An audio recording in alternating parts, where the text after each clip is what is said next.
មកពីអ្វីទៅបានជាអ្នកមិនអាចសប្បាយចិត្តដោយគេឯងបាន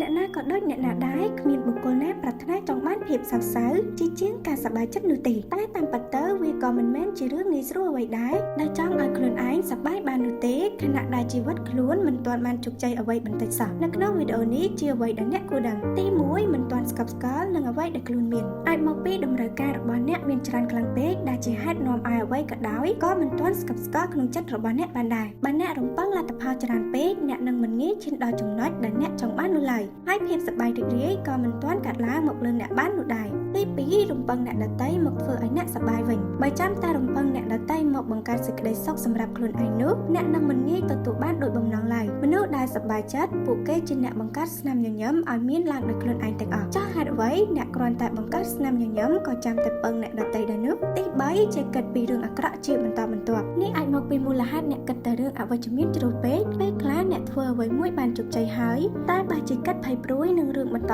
ទៀតទៅវិញរឿងអនាគតគឺមិនទាន់កើតឡើងទេតែបើបច្ចុប្បន្នអ្នកជោគជ័យអ្នកត្រូវតែសប្បាយនឹងភាពជោគជ័យនោះទើបត្រឹមត្រូវទី4មិនចង់ឲ្យខ្លួនឯងសប្បាយតែម្ដងនេះមកពីអ្នកមិនស្រឡាញ់ខ្លួនមិនចង់ឲ្យខ្លួនទទួលបានភាពសប្បាយរីករាយនឹងអ្វីជុំវិញខ្លួនដូចនេះទោះជោគជ័យធំប៉ុណ្ណាទៀតកើតលើអ្នកក៏អ្នកនៅតែមានអារម្មណ៍សោកសៅនិងសង្រេងដដែល